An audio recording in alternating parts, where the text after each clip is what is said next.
poser une question qui vous paraîtra peut-être étrange, mais je viens d'écouter sur France Culture, à la grande table, une dame qui dit des choses très, très sérieuses, si on veut, avec une toute petite voix. Et je me suis demandé pourquoi les femmes en 2018 avaient ce ton de voix. Est-ce qu'on a étudié, de façon psychologique ou sociologique, la voix des femmes? Dans un monde où les femmes veulent se faire respecter, où elles veulent montrer qu'elles sont l'égale des hommes, pourquoi ont-elles gardé leur petite voix un petit peu comme ça, aiguë et en mineur? Parfois des petites voix qui font penser à des voix de petites filles d'ailleurs. Est-ce que c'est pas possible d'en changer de cette... Est-ce qu'on peut pas changer de voix? Alors il y a des femmes qui ont des voix plus graves, etc. Mais en tout cas, moi ce qui m'intéresse, ce sont les femmes qui ont gardé la voix de petite fille,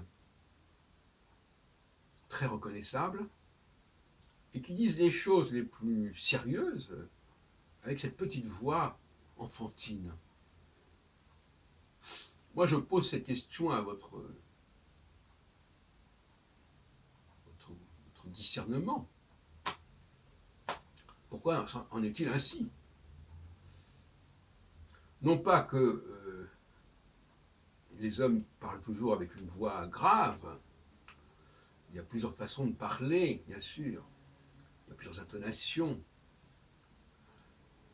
Et certains milieux ont des préconisent et génèrent des voix plus aiguës que d'autres, qui sont d'ailleurs caractéristiques de ce milieu. Mais à ce point, le problème se pose autrement, je pense. On sait qu'on peut changer de voix, mais est-ce qu'il serait possible pour une femme de parler avec une voix d'homme? Moi, je dis ça parce que je ne pense pas du tout que les femmes et les hommes soient pareils. Donc, je pose la question en toute liberté, mais je la pose à ceux qui nient la différence. Et cette différence, comme on dit, n'est-ce pas, c'est le retour du refoulé. C'est un message subliminal. C'est-à-dire, voilà, oui, d'accord, nous sommes égales, mais moi, je vais quand même parler avec ma petite voix. Donc, il y a un conflit intérieur, quelque part. De même que dans une société, alors inversement, ou plutôt dans le même sens, on voit de plus en plus, on distingue les hommes des femmes dans la rue. À l'époque des hippies, dans les années 70, souvent on voyait quelqu'un avec des cheveux longs, on ne savait pas si c'était un homme ou une femme. Aujourd'hui, les hommes aux cheveux longs, c'est extrêmement rare. Et non seulement c'est rare, mais en plus, ils se laissent souvent pousser la barbe. Et en plus, ils sont souvent chauves. Donc, ne pas être capable de distinguer un homme d'une femme aujourd'hui, ça paraît quand même très difficile.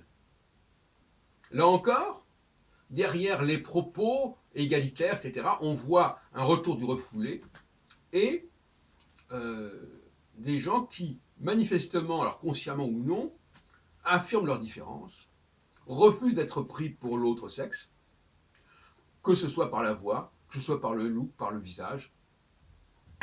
On est obligé de dire qu'on vit dans une société extrêmement sexuée, mais qui tient un discours qui se voudrait non sexué.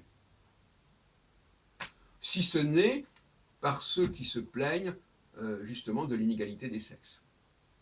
Ce qui est aussi un peu un problème, parce que ça veut dire que s'il y a une égalité des sexes, c'est qu'on reconnaît les sexes.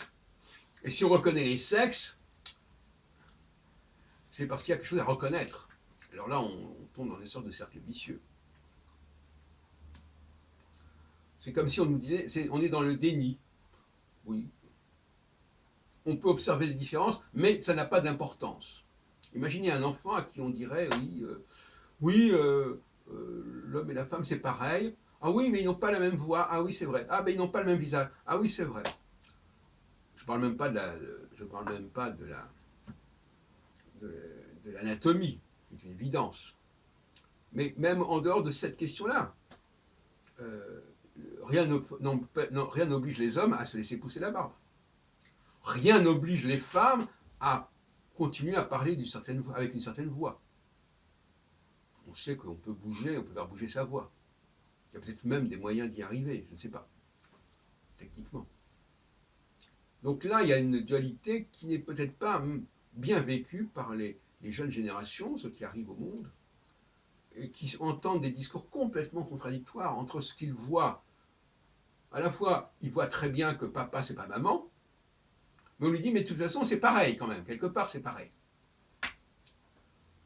Donc on leur donne une image du monde qui est extrêmement confuse, extrêmement ambiguë, extrêmement ambivalente, extrêmement contradictoire.